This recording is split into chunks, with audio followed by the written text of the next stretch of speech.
Well, I've just recorded an interview with Jerome Lartaud, who's the founder of Domus Holmes. Jerome is a buying agent who helps private clients find the property of their dreams, both in the UK and overseas. We discuss the latest trends and how he can help you or your clients find that dream property.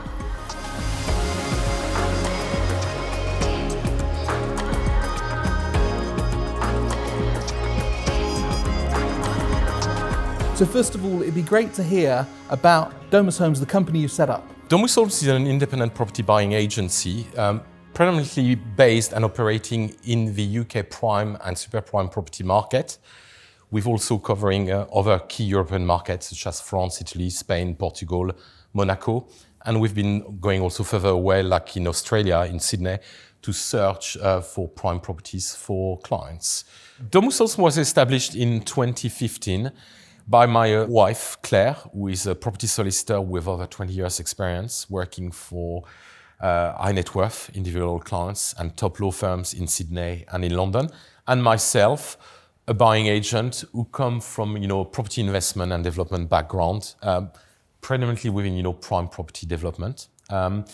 We've established the business because we do believe buyers deserve a better representation and more assistance when it comes to sourcing and acquiring properties. So why is using a buying agent helpful to clients? There's this fallacy which has been perpetrated by estate agents that they have the best interest of the buyers at heart, which is not true at all.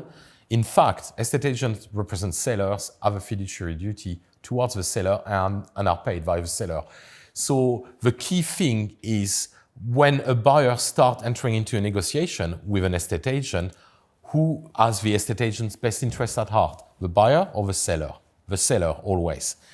That's why we do believe buyers should use a buying agent to assist with the right level of due diligence to carry out on a property and to assist navigating what could be a quite complex property market, especially with that fragmentation, with hybrid dual agents who do sell and purchase as well, etc., etc. And how do clients pay for your services? How do you create transparent fees for them? So typically, we charge a retainer fee, which is payable upfront to engage us, and the remainder of the fee is payable at the point of exchange of contract. When it comes to formulating an offer on a property, we look at the market data available, comparables, so property of same specs, locations and condition that have been sold recently to get a better idea of what is the market. Because at the end of the day, the guide price is only a guide price. It's not something that is fixed. And ultimately, a property is only worth what someone is willing to pay for it. So it's very, very important to have a good local market knowledge to be able really to advise clients best in terms of offer. And you're based in Bristol, I know, covering also London and other markets, but what advantage does it give you being based down there in Bristol in South West? The Cotswolds is a particularly attractive area of the UK for buyers, and there's a fierce competition between buying agents over there. We cover the prime and super prime property market in the whole of south of England, predominantly southwest, all the way to West London and prime central London. So being based, in Bristol gives us, a good sort of easy way to access all those different markets. So Jerome, just digging into some of the market trends, so looking there at the Cotswolds, you're saying that the Clarkson effect. What are some of the dynamics there in the country house market in the Cotswolds? The Cotswolds is a fascinating, part of the UK. Because 20, 30 years ago, it didn't have the same level of appeal as it does today. Now, everybody is rushing to get into the Cotswold, and we've seen a dramatic increase in property prices. One of the key characteristics of the Cotswold is the divide between the north and the south through the A40. The north tend to command much higher asking prices than the south. Typically, it can be doubled for the same property, same size, same spec, same type of garden. And the Golden Triangle, which is Burford, Stow-on-the-Wold and Chipping Norton, is where the prices are at the highest. And this is where we see most high net worth, ultra and high net worth wanted to live there. And the attraction of the Cotswolds has been dramatically increased throughout the years with new venue catered, for entertainment.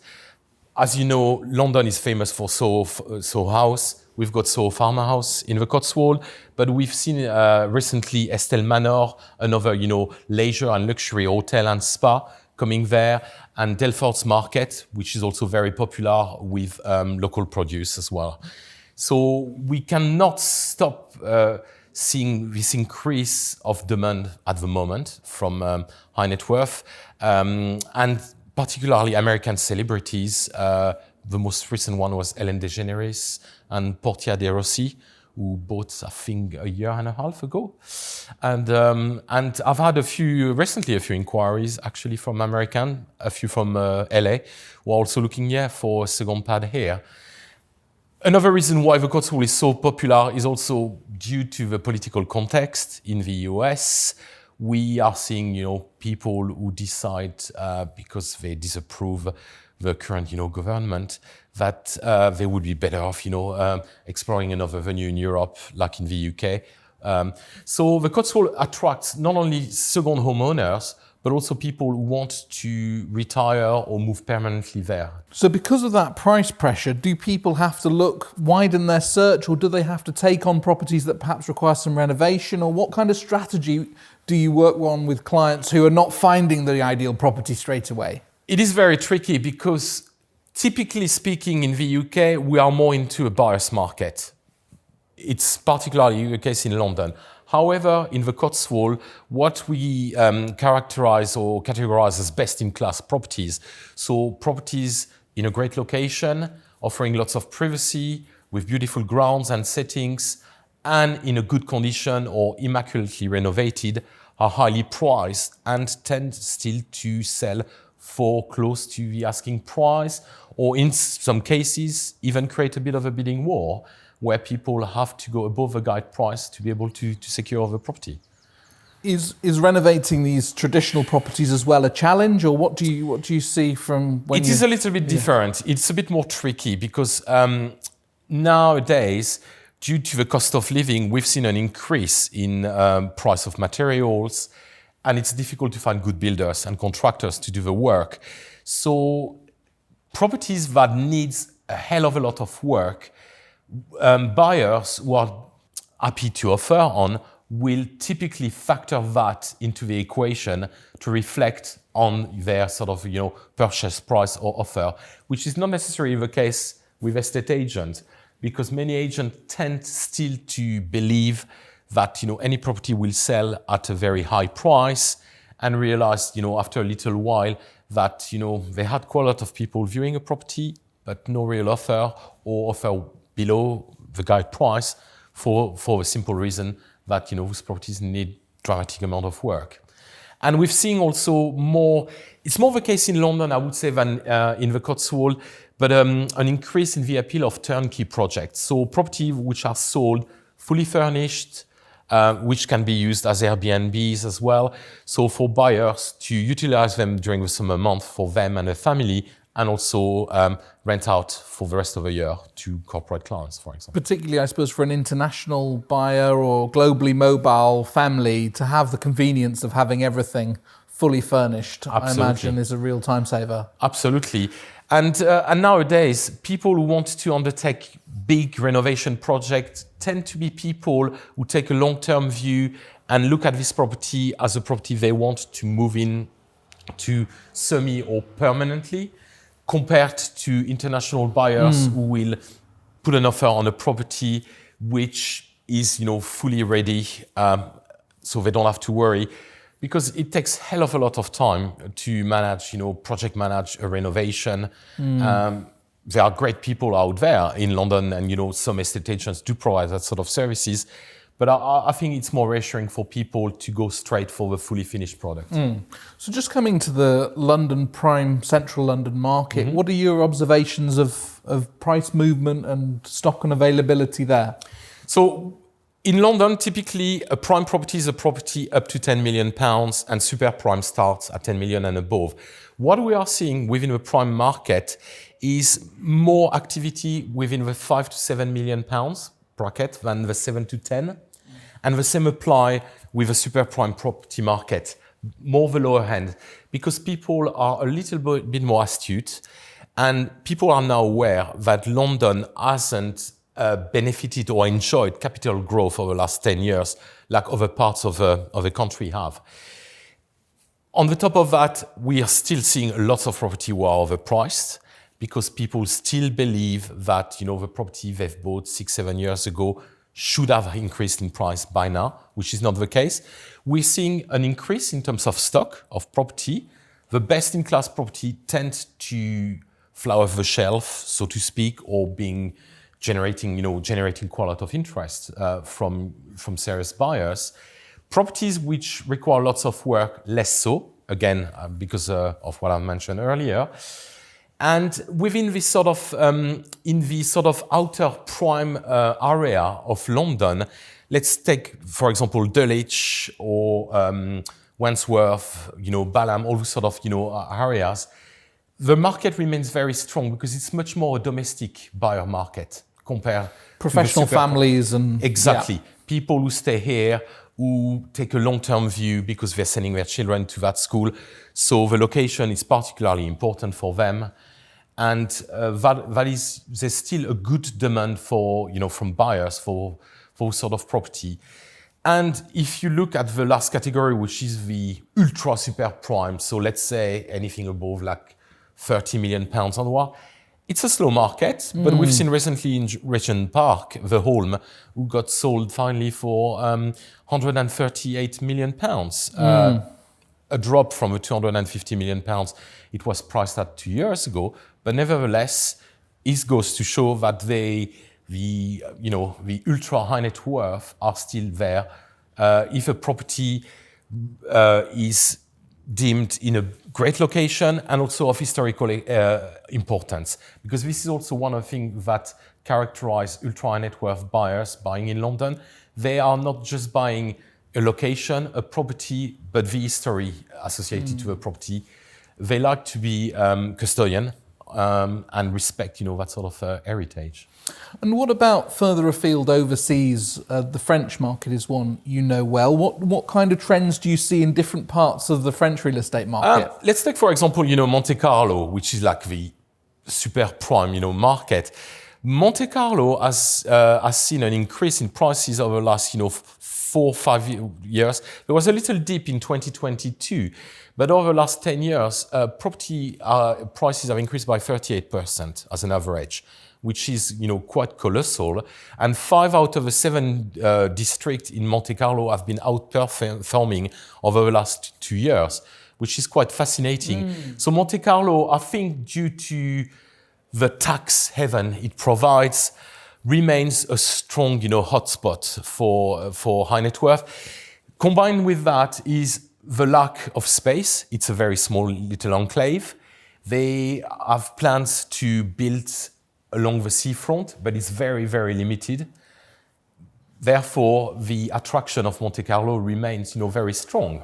People do talk also about the safety of being, and if you are wealthy and you're in Monte Carlo, there is a sense of security, isn't there? That I think in these uncertain times, more people comment to me about London and not feeling as safe, which is a worrying trend. But do you think that's part of the picture as well? I would say so. Monte Carlo is, you see, in Monte Carlo, you don't see many homeless people. Streets are in pristine condition. You could leave your Ferrari parked with your car keys on. You're very unlikely to have it stolen, or it will be stopped within a matter of seconds by the local police. I wish I could say the same about London. London has changed quite a lot. So I understand, the particular appeal of Monte Carlo for people with family, with young children, who want, that sort of, peace, and also that security of being able to walk into the street without having their watch snatched or something. And so, looking at other parts of the French real estate market, what kind of trends are you seeing there in the ski chalet market, for example, is an interesting subsector? It is a very interesting subsector, and it's good to have a look at it now because the ski season is almost finished, and it's a seasonal thing. Buyers tend to resurrect, around the sort of end of summer month to start looking around to buy, a chalet, for example. One of the big trends we've seen is Courchevel, who was up to now the ski resort for ultra net worth, predominantly attracting lots of Russian and Middle Eastern, has lost its pole position. Because those Russians and Middle Eastern are less so due to the geopolitical context, are less traveling than they used to, or spending time there. But also because Courchevel, in a way, has failed to provide new improved infrastructure and is very limited as a ski resort in terms of where they can build new chalets. Compared to Val d'Isère, who is now the top spot, for the fact that they've increased their attraction from global investors, British investors, for example. Also, Val d'Isère has been investing a lot of money into improving the infrastructure, and that is the key now driving the Alpine property market. It's the altitude. People tend to favor or opt more for investing in high altitude resorts because you're guaranteed more snow and you've got a longer, ski season, which makes it more appealing if you are a skier yourself or if you intend to rent your property. So this is an impact of global warming, but it is. Another aspect of global warming is impact on vineyards as well, and the leisure market there. So what do you see in the country house and vineyard kind of market in France? Well, I think in France, you cannot ignore the fact that you've got very well established, wine producer and big name, big brand and big chateau who remain very, very famous and very popular. And typically, I would say around 70% of their production goes to export. But as you rightly said, and it was covered in the press recently, we've seen a little bit of a drop of consumption of wine. It seems to be less popular. And maybe with that, the Grand Cru or, the prestigious brands tend to be less successful in terms of, global sale. And with the global warming, yes, England, Kent, and the south of England is becoming the new hotspot for vineyard wine producers. There are a few French companies who are starting looking into that. And last year, I was approached by a private fund, actually, who was starting dipping their toe into diversifying across Europe because they already own some vineyard in the Bordeaux region and the Burgundy region, where I come from. And they wanted also to try to spread a little bit, their bets with other European regions, and England being one of them, but also, Spain, Italy, and Portugal, who also remain, hotspot for wine production. And in terms of Paris, the city market in France, what do you see there? I mean, many banks have expanded their footprint since Brexit, but there's also innovative industries, AI technology. Mm-hmm. Do you see buyers looking across the channel and buying for a city life in Paris? I haven't had personally any request for a search for property in Paris, but if you take, for example, like a few months ago, a property broke a new record in Saint-Germain for, I think, achieving around 37,000 euro per square meter. And interestingly enough, it's a property which was already sold 2 years ago by the same estate agent to someone else. And it's been bought by an American entrepreneur for the sum of 33 million euros. So I think, again, what we're seeing in Europe is the best properties in the best location, best presented property, immaculately renovated with good, materials, tend to attract, buyers and achieve close to the guide price, if not, the guide price or a little bit above. So it's the sort of best in class that remain, very, very strong proposition. And just touching on, say, Italy, I mean, there's a generous new tax deal there. There's a lot of talk of bankers moving to Milan and, the Italian market having a revival. Have you noticed an increase in interest in Italy and Italian property at all?